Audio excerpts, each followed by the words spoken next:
सामाजिक एवं आर्थिक नहीं है। मेरी बात समझ?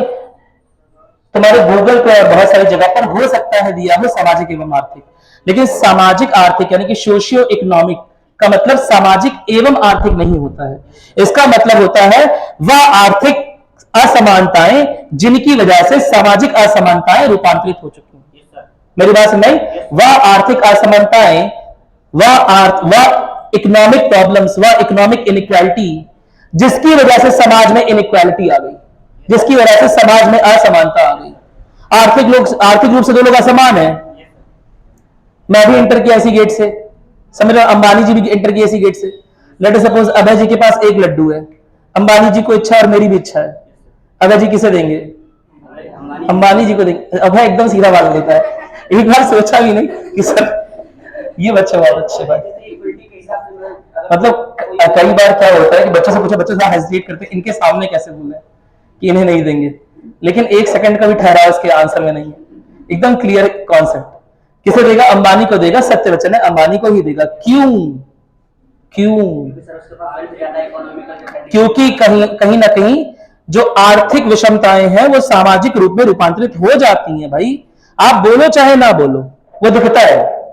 क्या मेरी बात क्लियर है? मेरी बात समझ आई? जो कि बहुत अच्छा नहीं है समाज के लिए, लेकिन जो सच्चाई है वो यही है। क्या मेरी बात क्लियर है? क्योंकि आर्थिक अंतर सामाजिक अंतर को पैदा करते हैं। आर्थिक असमानताएं सामाजिक असमानताओं को जनित करती हैं। इसी वजह से इन अंतरों को, इन असमानताओं को क्या बोला जा रहा है? सामाजिक आर्थिक असमानताएं। क्या मेरी बात क्लियर है? Based on economy social divisions. समझे? सोशियो इकोनॉमिक क्यों? क्योंकि इकोनॉमिक डिवीजन से आए हैं, उसके बाद सोशल बने, तो सोशियो इकोनॉमिक डिवीजन। मेरी बात समझ आई? कोई दिक्कत तो नहीं है ना? इस बात को याद रखना, बहुत इंपॉर्टेंट। चलो, हम लोग किस बारे में बात कर रहे थे? हम लोग कितना लिखे थे? 2:45 हो गए, सब लोग आ गए? 55 हो गया। चलो, तुम लोग बात में फंसा लेते हो यार। चलो, क्या लिखा है हमने ये बताओ?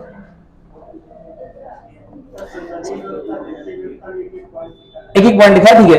अब बताओ, इसमें डिग्री ऑफ सेपरेशन यानी कि पृथक होने की सीमा, पृथकता कम है या ज्यादा है? इसमें कम है, इसमें पृथकता अधिक है। क्या मेरी बात समझ? बस यही कॉन्सेप्ट पकड़ना है। लिख लो पृथकता कम, लिख लो अगला पॉइंट बना, पृथकता कम पृथकता ज्यादा।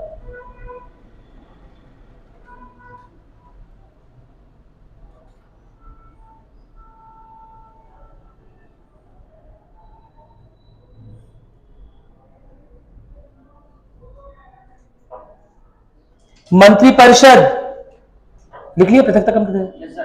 मंत्रिपरिषद किसका भाग, कहां से आया? विधायिका से। मेरी बात समझ? क्या मंत्रिपरिषद विधायिका से आया है? नहीं आया। किसके द्वारा नामित है? राष्ट्रपति को मन करेगा अपने पुराने दोस्त को, मेरी बात समझ, अपने भाई भतीजे को, या कोई लोग पसंद है। क्या मेरी बात समझ? सलमान खान, कैटरीना कैफ। सलमान खान राष्ट्रपति बनेंगे, कैटरीना कैफ को मिनिस्टर बना देंगे। क्या मेरी बात समझ? नहीं समझे बात? समझ में आ गया? इसमें ऐसा हो सकता है क्या? सलमान खान भले ही पीएम बन जाए, लेकिन अगर ऐश्वर्या राय या कैटरीना कैफ को, तो बहुत मजा आ रहा है, कैटरीना कैफ को या ऐश्वर्या राय को अगर मंत्री बनना होगा तो उन्हें भी सांसद बनना पड़ेगा, सांसदी जीत के आनी पड़ेगी। क्या मेरी बात क्लियर है? या तो लोकसभा के सदस्य होने चाहिए या फिर राज्यसभा के सदस्य होने चाहिए, लेकिन सीधे उन्हें मंत्रिपरिषद नहीं बनाया सकता। क्या मेरी बात क्लियर है? बस सही बात नोट करनी है हमें। इसमें सलमान खान और कैटरीना कैफ काट देना है, बाकी सब वही नोट करना है। लिखो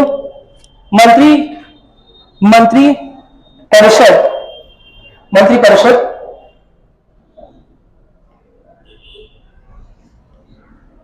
संसद से, मंत्रिपरिषद संसद से निर्मित होता है।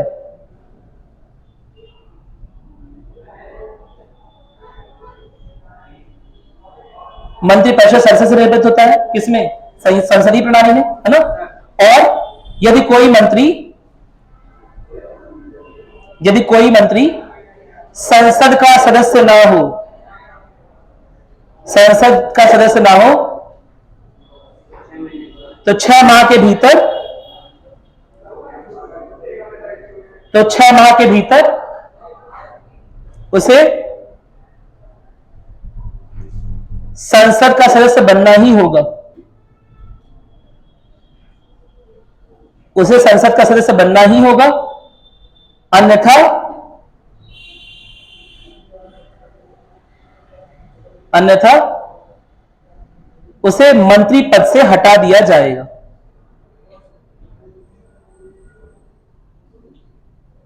अन्यथा उसे मंत्री पद से हटा दिया जाएगा।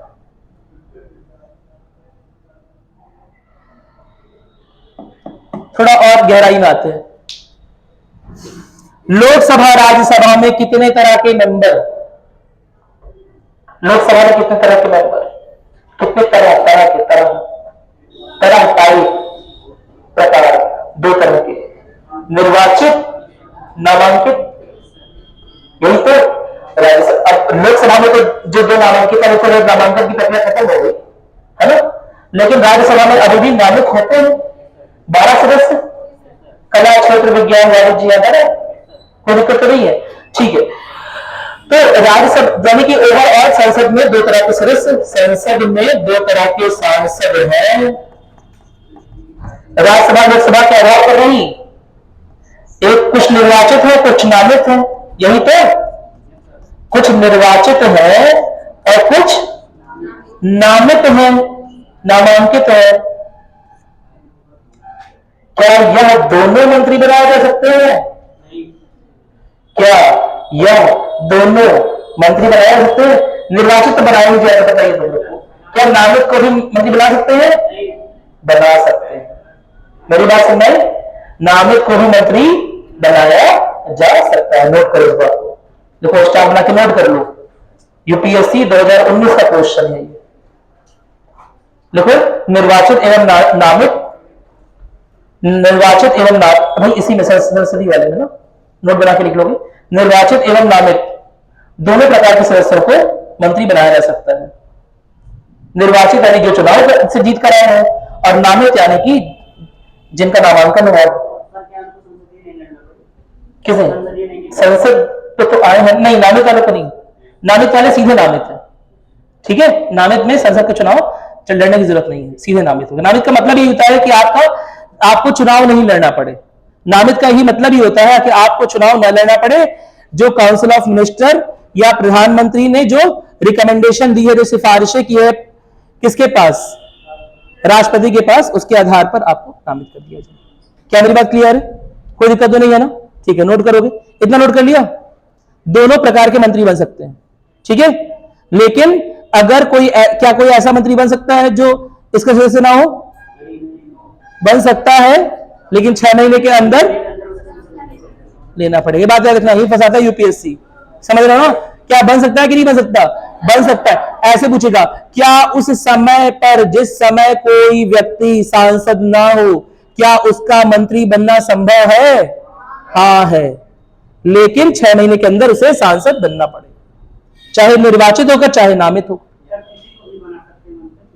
मंत्री किसी को, इसमें भी बताया तो संसद में से नामित निर्वाचित किसी को भी मंत्री बना सकते हैं, किसी अन्य को भी उठा के मंत्री बना सकते हैं, लेकिन अगर उन्होंने को उठाया है तो उसे सांसद बनना पड़ेगा 6 माह के अंदर। क्या मेरी बात क्लियर है? कोई दिक्कत तो नहीं है ना? ठीक है, समझ आ गया? ठीक है, अब नोट करोगे अध्यक्षीय में, अध्यक्षीय में लिखो, इस व्यवस्था में या इस प्रणाली में मंत्रीगण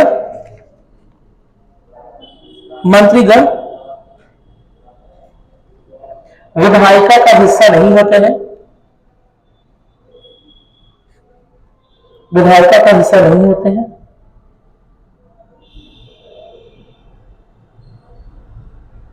ब्रैकेट में लिख लो, सांसद नहीं होते हैं, ठीक है। सांसद मतलब क्या ना? सांसद नहीं होते हैं।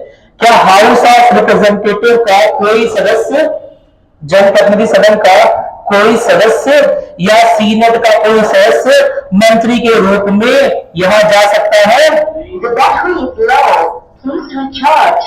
नहीं जा सकता है। ठीक है, कोई दिक्कत तो नहीं है, थोड़ा धीरे कर, ठीक है, नहीं जा सकता। ठीक, चलो नोट कर लो। और तब मंत्री परिषद का चुनाव कौन कर रहा है? राष्ट्रपति। क्या मेरी बात समझ आई? मंत्रिपरिषद का चुनाव कौन कर रहा है? राष्ट्रपति। नोट करो, लिखो। और मंत्रिपरिषद का चुनाव राष्ट्रपति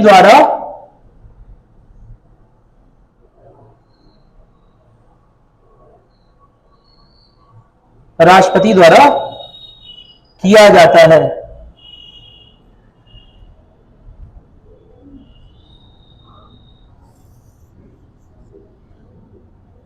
ऐसे ही राष्ट्रपति चुन लेगा किसी को भी? हाँ, किसी को भी। बस एक चीज होनी चाहिए। क्या चीज होनी चाहिए? नागरिकता। क्या मेरी बात क्लियर है? अमेरिका का राष्ट्रपति अमेरिकी नागरिकों से नहीं चुनेगा। समझ रहे हो ना? ऐसा नहीं बोलेगा कि मोदी जी, या समझ लो, या मनमोहन सिंह जी आप आइए, आप हमारा मंत्रिपरिषद के फाइनेंस मिनिस्टर बन जाइए। क्या मेरी बात क्लियर है? अरे बोलो, मेरी बात सुन नहीं?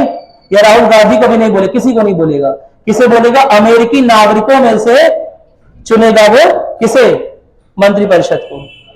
क्या मेरी बात क्लियर है? मैं दिखाई दे रहा हूं? बस इतना काफी है। चलो ठीक है, बोर्ड जलता है। अरे बंद, कोई बात नहीं। हाँ, लास्ट बंद कर दीजिए। ठीक है, ठीक है। क्या मेरी बात क्लियर है? अरे बोलो, नोट करो, लिखो। मंत्रिपरिषद के लिए, मंत्रिपरिषद के में चुने जाने के लिए, मंत्रिपरिषद, इसी में लिखोगे, मंत्रिपरिषद में चुने जाने के लिए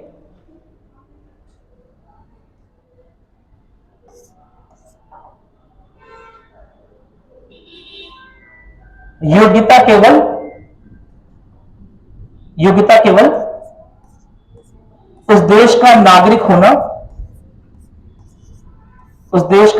होना होगी। समझ रहे हो ना?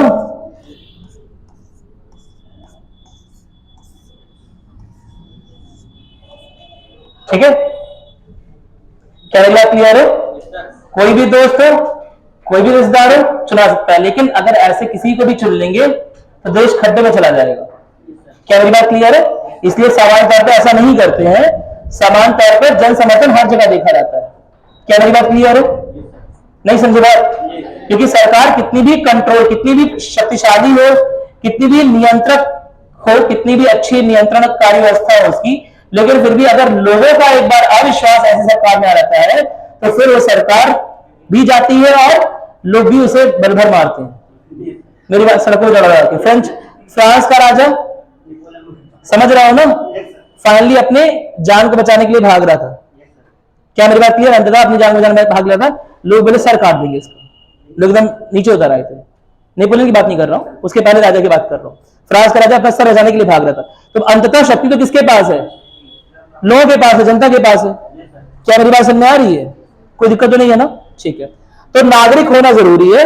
बाकी अगर उन्हें लगेगा कि डिफेंस में यह आदमी अच्छी सोच रखता है तो उसे मिनिस्टर बना दो।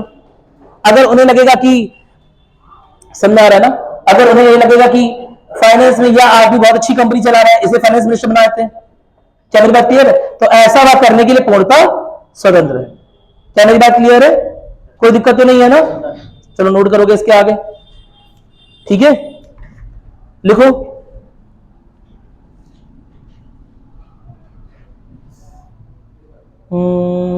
बहुत ज्यादा कलाकारी होगी, नहीं लिखने की जगह ही नहीं बची है।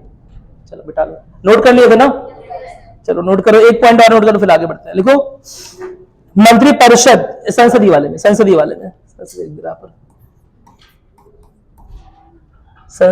और अध्यक्षीय, प्रेसिडेंशियल। संसदीय वाले में लिखो मंत्रिपरिषद, ब्रैकेट में लिख लो, कार्यपालिका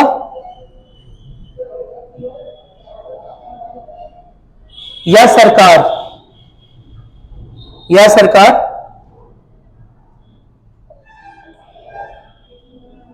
लोकसभा के प्रति, लोकसभा के प्रति उत्तरदायी होती है। लोकसभा के प्रति उत्तरदायी होती है।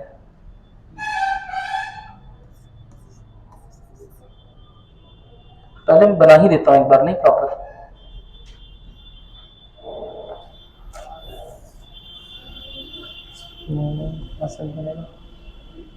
संसदीय अध्यक्ष भी चलेगा।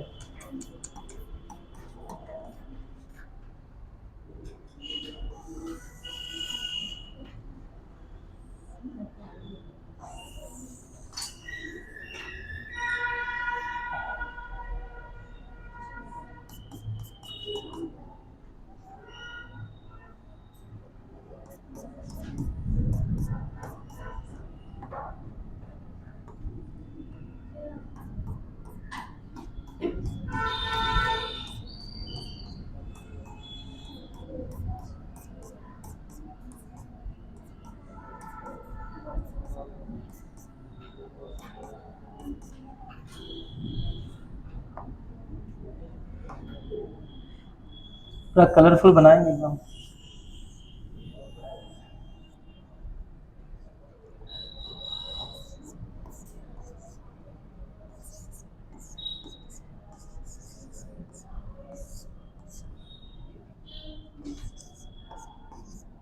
यह है तुम्हारी राज्यसभा और यह है तुम्हारी लोकसभा। लोकसभा बड़ी 545 नंबर वाली तो बड़ा बना दिया है, लोक राज्यसभा छोटी 245 नंबर वाली तो छोटा बना दिया है। इन दोनों को, इन दोनों के सदस्य, ये जो कटिंग कुट्टा है ना, ये दोनों के सदस्य है। क्या मेरी बात समझ में आई? हमें काउंसिल ऑफ मिनिस्टर बनाना, मंत्री परिषद, तो लोकसभा के सदस्य होंगे या राज्यसभा के सदस्य होंगे या दोनों के होंगे? दोनों के। तो हमने जो मंत्री परिषद बनाई उसमें कुछ लोकसभा के सदस्य और कुछ राज्यसभा के सदस्य और कुछ लोकसभा के सदस्य रख लिए। क्या मेरी बात समझ में आ रही है? ठीक है। मंत्री परिषद,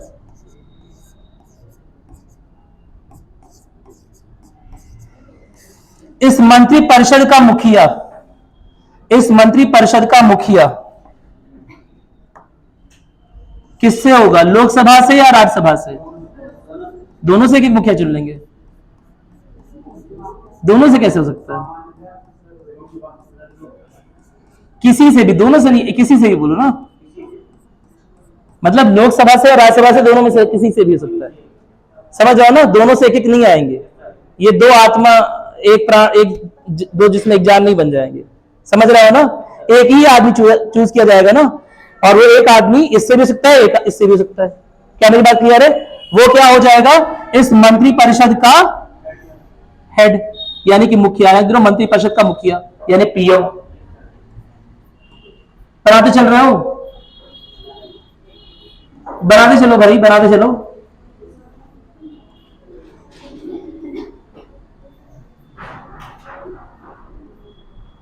बाहर बारिश हो रही है क्या? चलो ठीक है, मेरी बात सुन रही? ठीक है। यह मंत्री परिषद का मुखिया है, जो इससे भी आ सकता है या इससे भी आ सकता है, राज्यसभा या लोकसभा किसी भी हो सकता है। क्या मेरी बात क्लियर है? सामान्य तौर पर, सामान्य तरह से इसी काउंसिल ऑफ मिनिस्टर, इसी मंत्री परिषद को जनमानस, मीडिया की भाषा में क्या बोलते हैं? सरकार। क्या मेरी बात क्लियर है? और इसी सरकार का मुखिया कौन है? कौन है? प्रधानमंत्री। मंत्री परिषद का मुखिया यानी कि प्रधानमंत्री।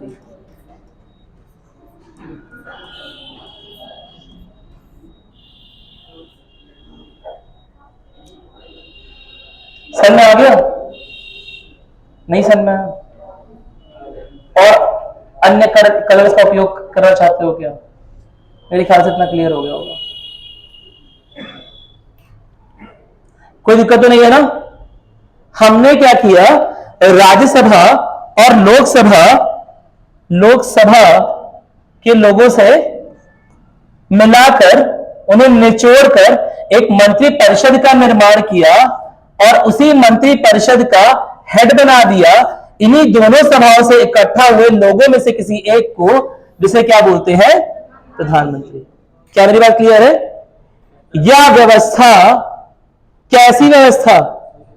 संसदीय अध्यक्षीय संसदीय व्यवस्था, क्योंकि लोकसभा राज्यसभा यानी कि संसद से ही तो मंत्री परिषद यानी कि कार्यपालिका का चयन हुआ है। समझ रहे हो ना? कार्यपालिका का निर्माण कहां से हो रहा है? विधायिका से। यानी व्यवस्था कैसी है ये? संसदीय व्यवस्था। कोई दिक्कत तो नहीं? यानी मंत्री परिषद बराबर कार्यपालिका।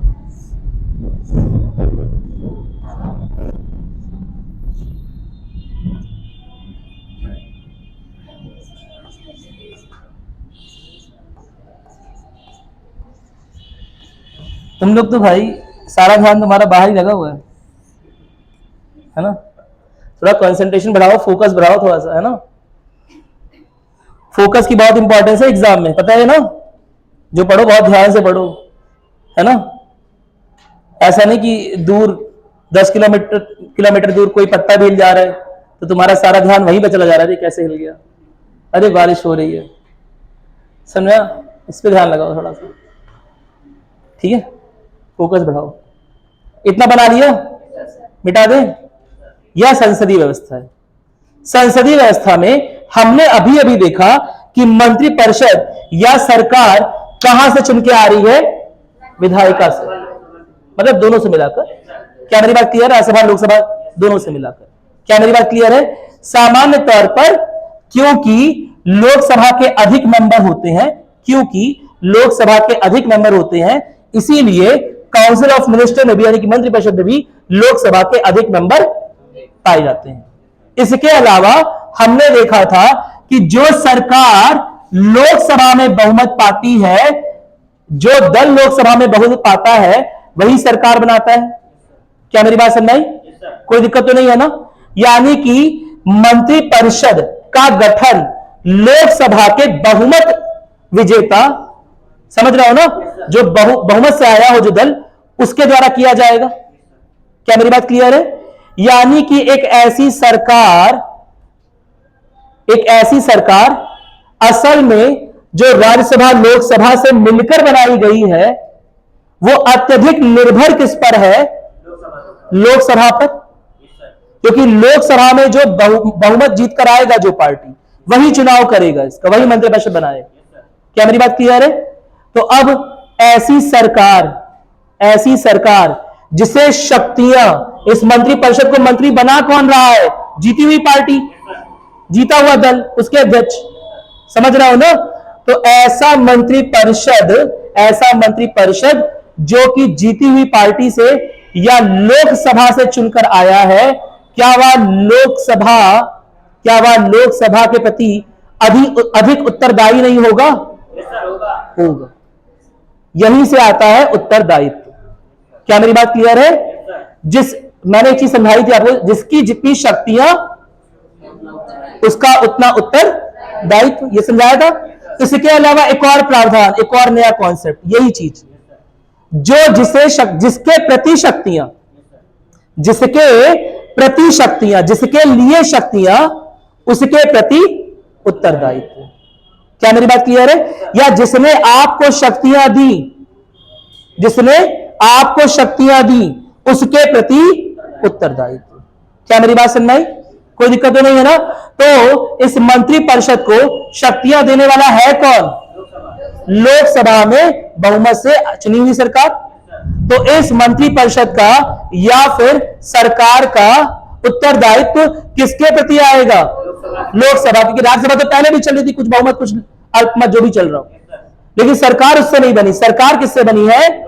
लोकसभा के प्रतिनिधियों से। इसीलिए सरकार का उत्तरदायित्व भी किसके प्रति है? लोकसभा के प्रति है। साथ ही साथ एक और बात, मंत्री परिषद का हेड कौन है? मंत्री परिषद का हेड प्रधानमंत्री है, यानी कि सरकार का मुखिया। क्योंकि मंत्री परिषद को सरकार बोल रहे हैं, तो सरकार का मुखिया कौन है? प्रधानमंत्री। क्या मेरी बात समझ आई? प्रधानमंत्री भाग गए, समझ रहा हो ना, या कहीं चले गए, समझ रहा हो ना? प्रधानमंत्री कहीं चले गए, कहीं भाग गए, सरकार चलेगी? नहीं, सरकार खत्म। प्रधानमंत्री ही सरकार का मुखिया थे, समझ रहे हो ना? प्रधानमंत्री कहीं चले गए, कहीं भाग गए तो सरकार खत्म। फिर दोबारा से चुनाव करवाना पड़ेगा, दोबारा से बहुमत साबित करना पड़ेगा इस पार्टी को, और उसके बाद अपने अध्यक्ष का चुनाव करना पड़ेगा, और बहुमत साबित नहीं कर पाए दोबारा चुनाव करवाना पड़ेगा। क्या मेरी बात क्लियर है? प्रधानमंत्री का रोल संसदीय प्रणाली में अधिक इसीलिए है क्योंकि मंत्रिपरिषद या सरकार का मुखिया कौन है? प्रधानमंत्री। प्रधानमंत्री गायब यानी सरकार गायब, सरकार गायब, लोकसभा विसर्जित, खत्म।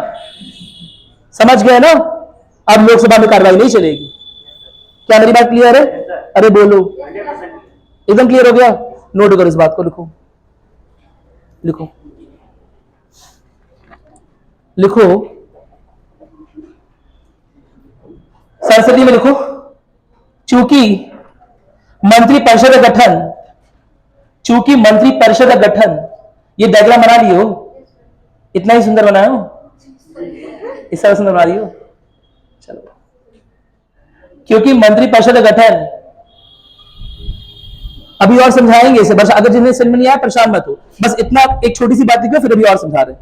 लिखो, मंत्रिपरिषद का गठन राज्यसभा और लोकसभा, चूंकि मंत्रिपरिषद का गठन राज्यसभा और लोकसभा से तो होता है, से तो होता है, परंतु सरकार का निर्माण, परंतु सरकार का निर्माण लोकसभा में बहुमत प्राप्त दल या गठबंधन, लोकसभा में बहुमत प्राप्त दल या गठबंधन करता है। इस वजह से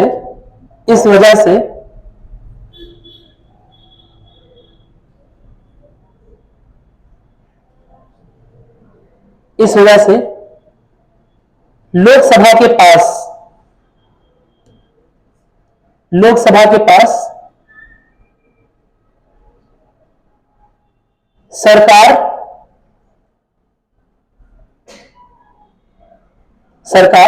गिराने की कुछ शक्तियां होती हैं। सरकार गिराने की कुछ शक्तियां होती हैं, जैसे पहले लिखोगे अविश्वास प्रस्ताव, नो कॉन्फिडेंस मोशन, इंग्लिश में बोलते हैं नो कॉन्फिडेंस मोशन। दूसरा धन विधेयक, इंग्लिश में बोलते हैं मनी बिल, अनुच्छेद 110। तीसरा क्या क्या होता समझा रहा हूं, परेशान मत हो, बस लिख लो। अविश्वास प्रस्ताव, धन विधेयक, विश्वास प्रस्ताव भी, विश्वास प्रस्ताव,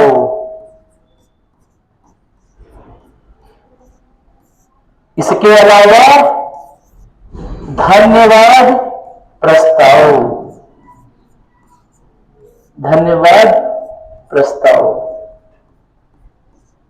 इसके अलावा प्रश्नकाल,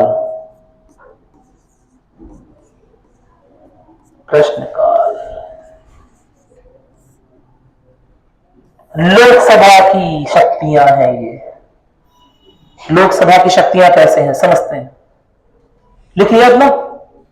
लोकसभा को अगर यह लगता है कि अब जो लोकसभा के सांसद हैं वो अपनी पार्टी के साथ नहीं है, जीती हुई पार्टी के साथ नहीं है, तो ऐसे में किसी सांसद द्वारा, लोकसभा के किसी सदस्य द्वारा अविश्वास प्रस्ताव लाया जा सकता है, और अगर वह अविश्वास प्रस्ताव पारित हो गया तो ऐसे में सरकार को इस्तीफा देना पड़ेगा, समझ रहे हो ना, और नई सरकार का गठन किया जाएगा, यानी कि दोबारा से चुनाव किए जाएंगे।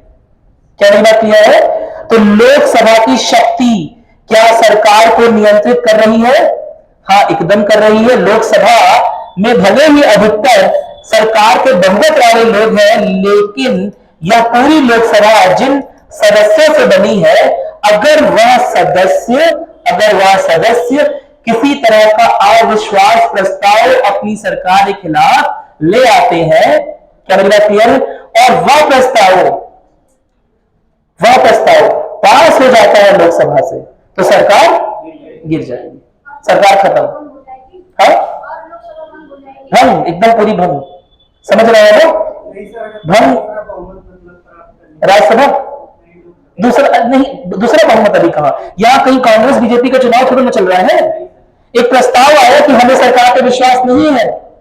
कितने लोग को विश्वास नहीं है? सबने हाथ खड़ा कर दिया। समझ रहे ना? आय बोलते हैं वहां पर, क्या देखते हैं? आय, AYE। समझ रहे ना? आय मतलब हाँ, हमें विश्वास नहीं है।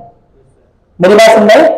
कोई दिक्कत नहीं है। ज्यादातर लोगों ने बोल दिया हमें विश्वास नहीं है, ज्यादातर लोगों ने लिख दिया, उनके पास एक बटन होता है यस नो का, उनने बता दिया यस हमें विश्वास नहीं है, तो सरकार गिर गई। क्या मेरी बात क्लियर है? सरकार अब दोबारा से चुनाव हो गया। अब उन मंत्रिपरिषद की सरकार बोल रहे हैं, अब उस मंत्रिपरिषद का हक ही नहीं है कि कुछ निर्णय ले सके, क्योंकि लोकसभा के आधार पर उसे चुना गया था।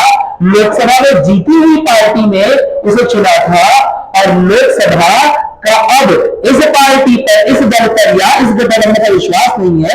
इसका मतलब मंत्रिपरिषद पर भी विश्वास नहीं है, यानी कि मंत्रिपरिषद मतलब जीरो हो गया। मेरी बात समझ? मंत्री बाबू घूम रहे हैं, लोकसभा में प्रस्ताव आ गया, अविश्वास करेगा, कुछ नहीं, खत्म। समझ में आ गया? अब दोबारा से चुनाव चलो, दोबारा से बस्ता बटोरो। समझ लो ना? बस्ती हरियाणा सब जगह जाओ, वोटिंग कराओ, समझ रहे हो ना? और दोबारा से चुनाव में जीत कराओ अगर आना है तो। क्या मेरी बात क्लियर है? कोई दिक्कत नहीं है ना? अविश्वास प्रस्ताव। उसी तरह एक विधेयक होता है, धन विधेयक। धन विधेयक अगर आया है ना, अनुच्छेद 110 के तहत लाते हैं इसे, और अगर वह आधा लोकसभा में है और लोकसभा में वह पारित नहीं हुआ, लोकसभा में वह पारित नहीं हुआ, तो सरकार का मुख्य कार्य ही यही है। सरकार का मुख्य कार्य क्या है? मैनेजमेंट, प्रबंधन, पैसे का प्रबंधन। जो पैसा टैक्स के रूप में कलेक्ट होगा वो कहां पर, किन मंत्रालय में, किन योजनाओं में खर्च हो, इसीलिए सरकार अपने ऊपर बैठा रखी। क्या मेरी बात क्लियर है? तो अगर धन विधेयक का कोई प्रस्ताव आया और वह पास नहीं हुआ, तो इस पास ना होने का मतलब हो गया कि लोकसभा के बहुमत सदस्य सरकार के साथ इस धन विधेयक पर खड़े नहीं है। इसका यह मतलब हो गया सरकार गिर गई, सरकार खत्म, लोकसभा बंद, सरकार खत्म, दोबारा चुनाव। क्या मेरी बात क्लियर है? अरे बोलो मेरी बात।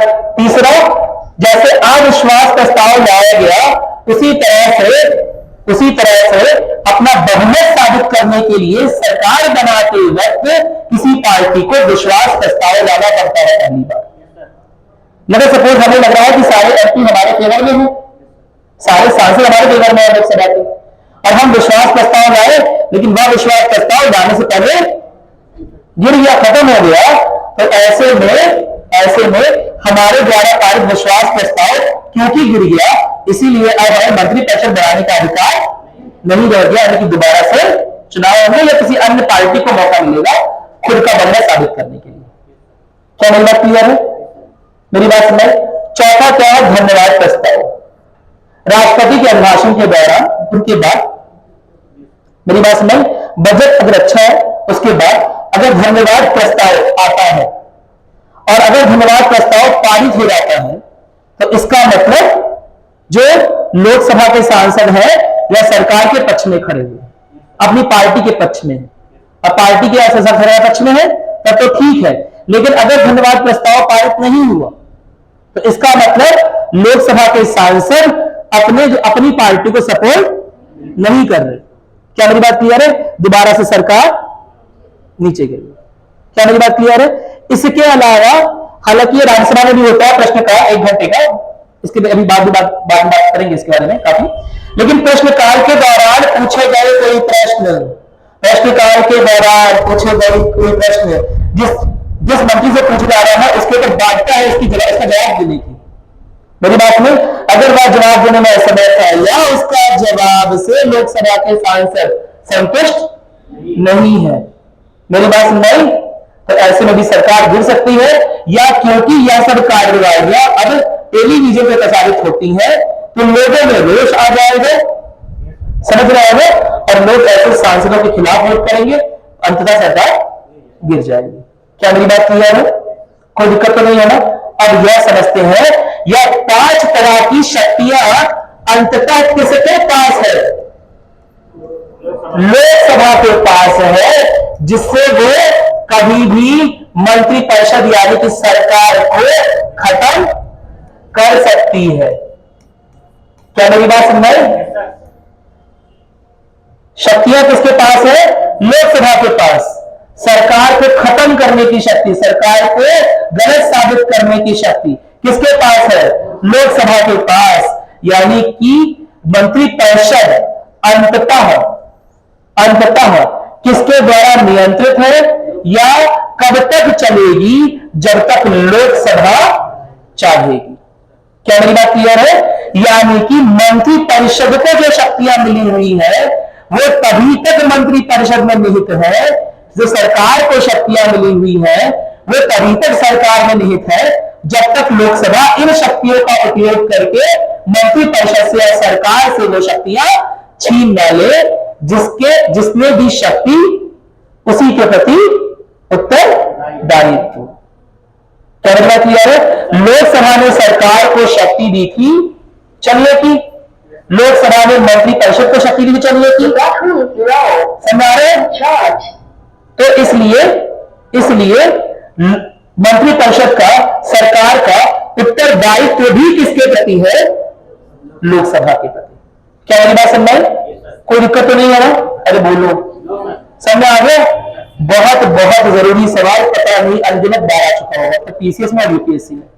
समझ आ रहा है कि काउंसिल ऑफ मिनिस्टर मंत्रिपरिषद का या सरकार का उत्तरदायित्व किसके प्रति होता है? Option A Lok Sabha, option B Rajya Sabha वगैरह वगैरह। मेरी बात सुनिए, विधानसभा जो भी तो किसके प्रति होता है? लोकसभा के प्रति। क्या मेरी बात क्लियर है? जिसने शक्तियां दी है ना, वो शक्तियां जब चाहे छीन भी सकता है, इसीलिए हमारा उत्तरदायित्व भी उसी के प्रति है। क्या मेरी बात क्लियर है? कोई दिक्कत तो नहीं है ना? नोट करो बात को, लिखो, ये नोट कर लिया, ये नोट कर लिया ना? नोट करो, उसके आगे लिखो, चूंकि मंत्रिपरिषद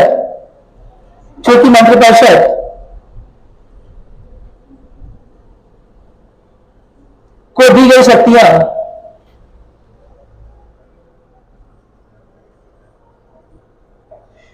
को प्राप्त शक्तियां, लिख लो, मंत्रिपरिषद को प्राप्त शक्तियां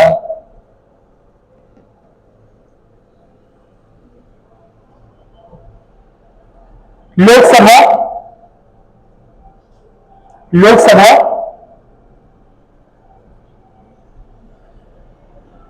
की सहमति से है,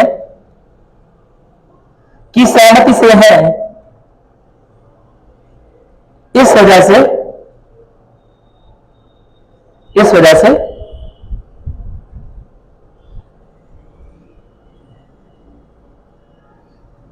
से मंत्रिपरिषद सरकार कार्यपालिका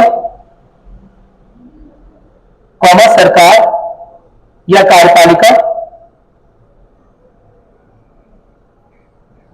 लोकसभा के प्रति उत्तरदायी है।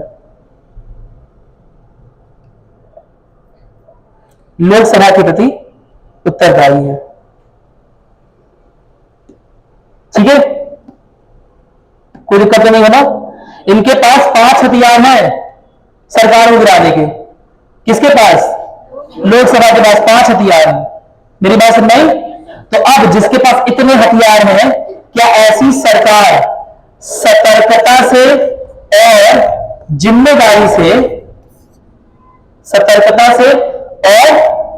जिम्मेदारी से कार्य करेगी कि नहीं करेगी? करेगी। समझ रहे हो? लोकसभा में अच्छे माहौल बनाए रखना उसकी रिस्पॉन्सिबिलिटी है। समझ रहे हैं ना? लोकसभा के लोग खुश रहे भाई, ये तो लोकसभा के लोग खुश रहे, समझे? लोकसभा का लोगों का पेट भरा रहे। मेरी बात समझ? ये किसकी जिम्मेदारी है? मंत्रिपरिषद की जिम्मेदारी है। मेरी आवाज आ रही है कि धीरे हो गए? सुनाई दे रहा होगा ना, काम बता। चलो ठीक है।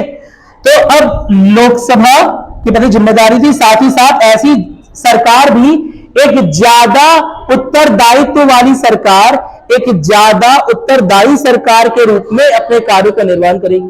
क्या मेरी बात क्लियर है? कोई दिक्कत तो नहीं है ना? क्योंकि अगर यह उत्तरदायित्व नहीं निभा रही होगी तो लोकसभा के पास 5 तरह के अस्त्र हैं जिससे यह सरकार गिराई जा सकती है। क्या मेरी बात क्लियर है? एक ऐसी सरकार जिसे गिराने के बहुत सारे अस्त्र मौजूद हैं लोकसभा में, क्या ऐसी सरकार एक स्टेबल गवर्नमेंट यानी कि एक स्थिर सरकार बनाएगी या एक अस्थिर सरकार बनाएगी? अस्थिर सरकार। क्यों अस्थिर? क्योंकि इस तरह से इसे गिराया जा सकता है। 5 है टूल, 5 उपकरण दिए संविधान ने। मेरी बात समझ आई? अरे बोलो। ठीक है। तो जिम्मेदार सरकार और अस्थिर सरकार। लेकिन समझ लेना जिम्मेदार क्यों है? क्योंकि इसीलिए जिम्मेदार बनी हुई है क्योंकि कहीं अस्थिरता ना आ जाए। क्या मेरी बात क्लियर है? कहीं हमारा जो पद है मंत्रिपरिषद का, मंत्री बने घूम रहे हैं, कहीं यही लोकसभा के सदस्य हमसे हमारा पद ना छीन ले। क्या मेरी बात क्लियर है? ऐसा नहीं मंत्री बन गए तो सब पे गाड़ी, सब लोकसभा के सदस्य गाड़ी चढ़ा देंगे। मेरी बात नहीं, यही लोकसभा के सदस्य तो मंत्री बनवाए हुए हैं, यही एक अविश्वास प्रस्ताव ले आएंगे, आपका मंत्री पद चला जाएगा, कल को छुट्टी हो जाएगी। क्या मेरी बात क्लियर है? अरे बोलो। मेरी बात समझ आ गई? अब हम बात करेंगे अध्यक्षीय प्रणाली। इसे बना लिए थे कुछ? ठीक है। अध्यक्षीय प्रणाली।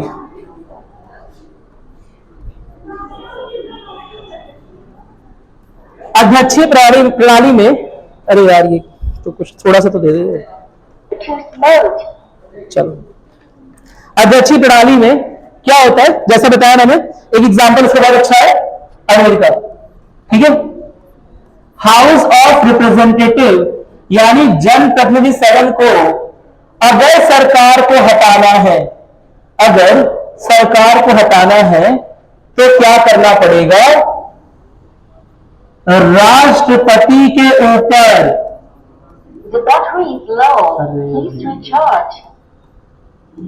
राष्ट्रपति के ऊपर बताओ महाभियोग चलाना पड़ेगा। भाई सरकार यानी कि कार्यपालिका में मंत्रियों का चुनाव किसने किया था? राष्ट्रपति ने ना। तो अगर आप मंत्री के काम से खुश नहीं है, अगर आप काउंसिल ऑफ मिनिस्टर मंत्री परिषद के कार्यों में संतुष्ट नहीं है, मेरी बात सुनाई, तो इस मंत्री परिषद का चुनाव आपने नहीं किया है, किसने किया है? राष्ट्रपति ने। तो आप इस मंत्री परिषद को नहीं हटा सकते जब तक आप राष्ट्रपति को ना हटा दें। क्या मेरी बात क्लियर है? कोई दिक्कत नहीं है। और राष्ट्रपति को हटाने का अमेरिका में चाहे कहीं भी हो, बस एक ही तरीका। क्या तरीका? महाभियोग। और महाभियोग चलाना अत्यंत कठिन, महाभियोग चलाना आसान नहीं है। मेरी बात समझाई? महाभियोग चलाना अत्यंत कठिन, यानी कि जो मंत्री परिषद है, सरकार है, उसका उत्तरदायित्व देश में, देश के प्रति कम, क्योंकि उसे हटाना मुश्किल है। जिसे हटाना आसान था उसका उत्तरदायित्व ज्यादा था। समझ रहा हो ना? वो डर डर के काम करेगा। अरे बुरा न लग जाए लोकसभा वालों को, अरे बुरा न लग जाए लोकसभा वालों को। समझ रहा हो ना? 24 घंटे दिमाग में ये चल रहा होगा। लेकिन जिसे डायरेक्टली लोग हाउस ऑफ रिप्रेजेंटेटिव हटा ही नहीं सकता। हाउस ऑफ रिप्रेजेंटेटिव यानी कि लोकसभा, वहां का लोकसभा बता ना, निम्न सदन वहां का जनप्रतिनिधि सदन अमेरिका का, वो सीधे तौर पर मंत्रिमंडल को हटा ही नहीं सकता, क्योंकि मंत्रिमंडल किसके द्वारा नामांकित है? राष्ट्रपति द्वारा। यानी कि मंत्रिमंडल को हटाना है तो पहले किसे हटाना पड़ेगा? राष्ट्रपति को हटाना पड़ेगा। यानी राष्ट्रपति को हटाने का एक ही तरीका कौन सा? महाभियोग। क्या मेरी बात समझ आई? जो कि कठिन है, जो कि कठिन है, इसलिए सरकार आसानी से नहीं हटेगी। आसानी से ना हटने वाली सरकार स्टेबल गवर्नमेंट, स्थिर सरकार। लेकिन क्या जिम्मेदार सरकार? नहीं। अरे जब मैं दिखाई दे रहा हूं ना, जब तुम्हें ये पता है, अरे वो वाला बाइसाइकिल, वो जो साइकिल होती है बच्चों वाली, चलाए हो? बच्चों वाली साइकिल में 2 पहिया यहाँ पे लगा होता है, या 3 पहिया वाली साइकिल होती है, चलाए हो? चलाए हो? उससे कितने लोग का एक्सीडेंट होता है? किसी का नहीं। इसीलिए बच्चों के लिए है वो। बच्चे अकेले निकल गए, अब बहुत ही बुरी किस्मत होगी तो उससे एक्सीडेंट होगा। समझा? इससे बहुत ज्यादा झूल उल गया तो एक्सीडेंट हो जाएगा। उससे एक्सीडेंट होता है क्या? नहीं। तो एक्सीडेंट होता नहीं है तो सतर्कता भी चली जाती है, स्थिरता बनी हुई है तो सतर्कता का तेल लेने। समझ रहा हो ना? लेकिन जहां पर एक्सीडेंट होने के चांस है, 2 पहिए की साइकिल 1 पहिए पे चलाओ, एक्सीडेंट होने के चांस बढ़ जाएंगे, और एक्सीडेंट होने के चांस बढ़ेंगे तो सतर्कता ज्यादा बढ़ जाएगी, उत्तरदायित्व ज्यादा बढ़ जाएगा। नहीं समझ पाए बात? हाँ, समझ गए? बस यही बात है, यही चीज समझानी थी। नोट कर लो, अगर दिख रहा हो तो। दिख रहा है? चलो एक लाइन तो नोट ही कर लो, ठीक है? क्या लिखा तुमने? कुछ? अरे ये बनाया? हाँ, ये बना लो भाई, ये बना लो भाई थोड़ा सा। ऐसे याद रखना कि हाउस ऑफ रिप्रेजेंटेटिव को अगर गवर्नमेंट को रिमूव करना है, अगर सरकार को हटाना है, तो सरकार को हटाने के लिए उसे राष्ट्रपति को हटाना पड़ेगा। यह है राष्ट्रपति, और राष्ट्रपति द्वारा नामित मंत्रिपरिषद से ही सरकार बनी हुई है, जिसे हटाने के लिए राष्ट्रपति पे चलाना पड़ेगा महाभियोग। क्या मेरी बात समझ में आ गई? चलो नोट कर लो इसे ऐसे, मतलब पहले से बना लो फिर हम नोट करवाते हैं।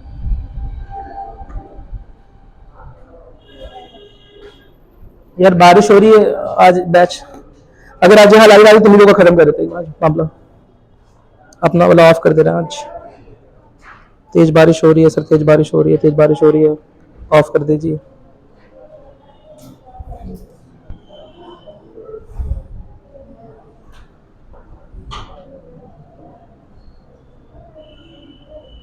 शायद गांव के साइड ज्यादा तेज बारिश हुई है मुझे लग रहा है।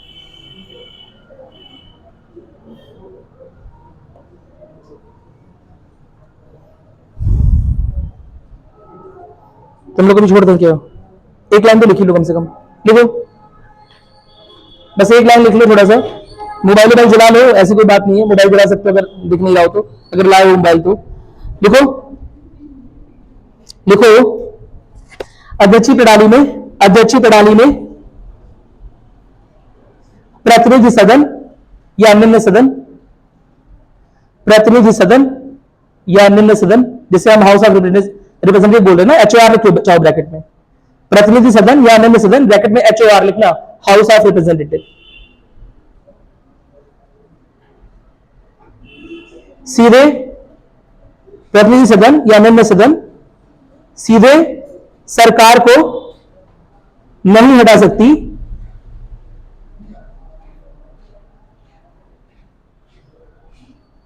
सरकार को हटाने के लिए या सरकार को बदलने के लिए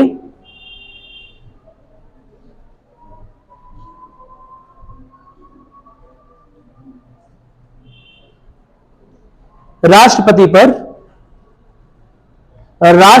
पर महाभियोग चलाना पड़ेगा।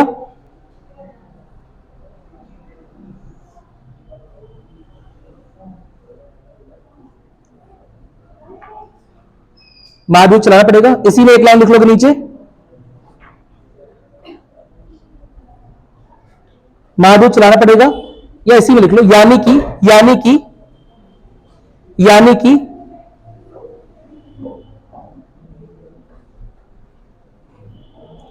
सरकार को बदलने के कम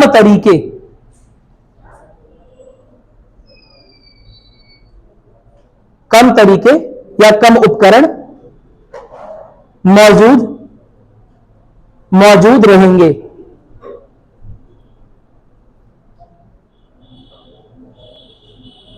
और राष्ट्रपति पर महाभियोग चलाना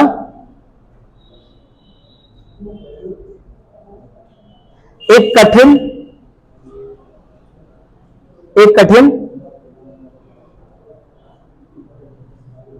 कार्य है या प्रोसेस, जैसा लिखना चाहो, एक कठिन प्रणाली है, एक कठिन प्रोसेस है। ठीक है, महाभियोग ऐसे नहीं चलता।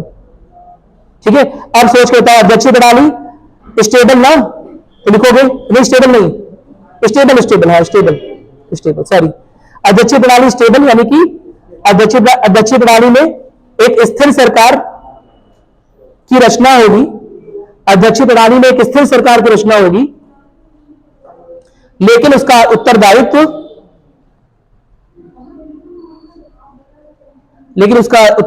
कम होगा।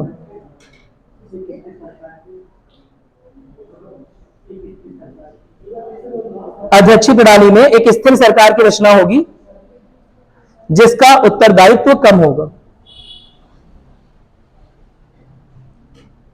संसदीय प्रणाली में लिखा है तुम लोगों ने कि एक अधिक उत्तरदायित्व वाली, है ना, सरकार की रचना होगी जो घबरा के चलेगी, यानी कि जिसमें स्थिरता कम होगी, जिसमें गवर्नमेंट को पनिशमेंट देने, समझ लो, गवर्नमेंट को सजा देने के कई सारे प्रावधान मौजूद है, 5 प्रावधान मौजूद है। अगर गवर्नमेंट थोड़ा सा भी इधर गई, लोकसभा के सांसद तुरंत उसे पनिश कर सकते हैं, यानी कि ज्यादा जिम्मेदार कम स्थिर। समझ लिख लिया ना, संसदीय में लिखा है ना, अब एक और पॉइंट लिखवा दें, क्लिक कर दें, कभी कर दे रहा है तुम लोग का जॉब, है ना, कितना तुम लोग से बल डाल लेंगे, है ना, इतनी देर तक नहीं रुके हुए हो। छुट्टी कर दे रहे तुम लोग की, क्योंकि बारिश हो रही है, तुम लोग देख भी नहीं पा रहे हो। ठीक है, कि दिख रहा है, इसे कंप्लीट कर देंगे, कंप्लीट कर, अच्छा चलो, दिख रहा है, किसी को दिक्कत तो नहीं है, चलो ठीक है, कंप्लीट ही कर दे रहे हैं यार, बंद करेंगे और खुलवा दिया तुम लोगों ने। कभी कभी तुम लोग का पढ़ने का मन कराता है, जब अच्छा मौसम होता है, जब लाइट नहीं आ रही होती है, जब 2 पीरियड मेरा लगातार चल रहा होता है, यानी कि बहुत रेयर, है ना। चलो लिखोगे, संसदीय में लिख लो, बस एक बात, संसदीय बस, अच्छा जल्दी खत्म होगा, परेशान मत हो, बस 10 मिनट और करेंगे। लिखो, संसदीय में एक बात लिख लो, लिखो, संसदीय व्यवस्था में, संसदीय वाले में लिखो, संसदीय व्यवस्था में मंत्रिपरिषद का प्रतिनिधित्व, मंत्रिपरिषद का प्रतिनिधित्व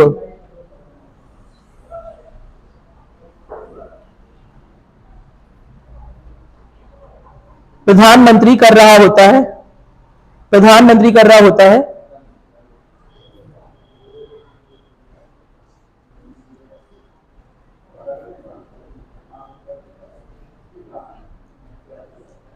फुल स्टॉप, आगे लिखोगे, हालांकि राज्य का मुखिया राष्ट्रपति होता है,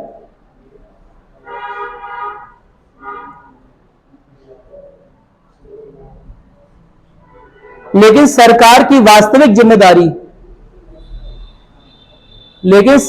चलाने की वास्तविक जिम्मेदारी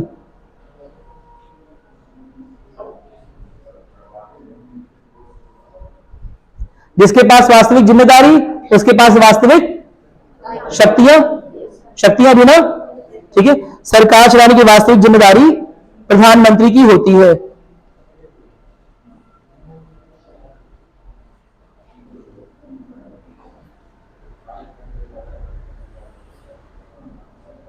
और इसीलिए संसदीय व्यवस्था में राष्ट्रपति केवल नाम मात्र का प्रमुख होता है,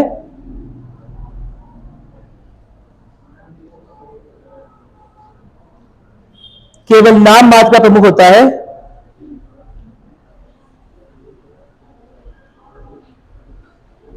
और वास्तविक प्रमुख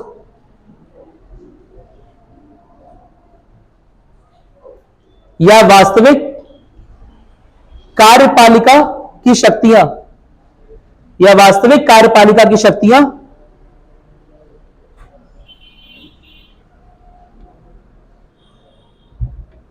मंत्रिपरिषद के प्रतिनिधि के रूप में, मंत्रिपरिषद के प्रतिनिधि के रूप में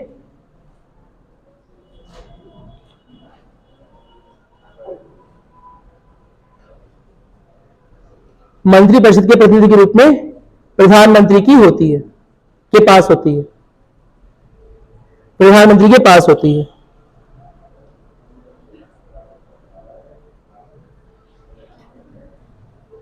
समझ में आ गया? कोई दिक्कत तो नहीं है? अध्यक्षीय में बस एक लाइन लिख लेंगे, छोटी सी लिखो। अध्यक्षीय प्रणाली में, अध्यक्षीय प्रणाली में सरकार एवं राज्य दोनों का ही मुखिया, सरकार एवं राज्य दोनों का ही मुखिया कौन होता है? राष्ट्रपति होता है। Very good.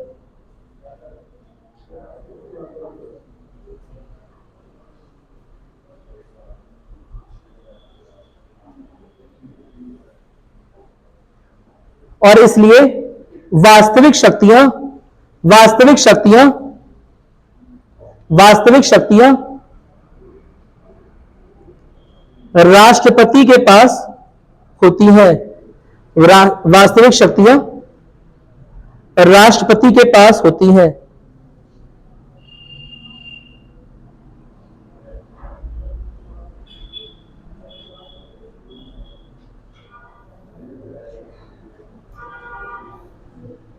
ठीक है, चलो और बताओ क्या हाल चाल है तुम लोगों का?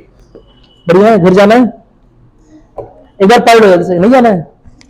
एक बार पढ़ लो, देखो कुछ पूछना तो पूछ लो भाई। अगर बहुत बहुत इंपॉर्टेंट कॉन्सेप्ट तुमने आज पढ़ा है। आज समझ, तुम लक्ष्मीकांत चर पे रह जाओगे, समझ जाओ ना, लेकिन इतने पोषक तत्व नहीं मिलेंगे जितना मैंने अपने दिमाग को चरवा कर, है ना, तुम्हें दे दिया है। क्या मेरी बात समझ में आई? एक बार देख लो इसे, बहुत बहुत जरूरी चीज है। ना ये प्रॉपर तरीके से डीडी बासु में दिया हुआ है, ना प्रॉपर तरीके से लक्ष्मीकांत में दिया हुआ है, समझ रहे हो ना प्रॉपर तरीके से कश्यप में दिया हुआ है। मैं समझ तीनों का घालमेल मिलाकर तुम्हारे सामने हलवा परोस दिया एकदम। क्या मेरी बात क्लियर है? कोई दिक्कत तो नहीं है? प्रॉपर तरीके से कहीं है तो प्रॉपर तरीके से हर चीज लिखवा दी, रिटन और अनरिटन में अंतर लिखवा दिया, संसदीय और अध्यक्षीय में अंतर लिखवा दिया, और फेडरल और यूनिटी स्ट्रक्चर, समझ रहे हो ना, संघीय प्रणाली और केंद्रात्मक प्रणाली, दोनों में सब में अंतर लिखवा दिया। क्या मेरी बात क्लियर है? समता समानता का भी अंतर क्लियर हो गया तुम लोग को होपफुली, और गणतंत्र और लोकतंत्र का भी अंतर क्लियर हो गया मेरे ख्याल से। कोई दिक्कत तो नहीं है?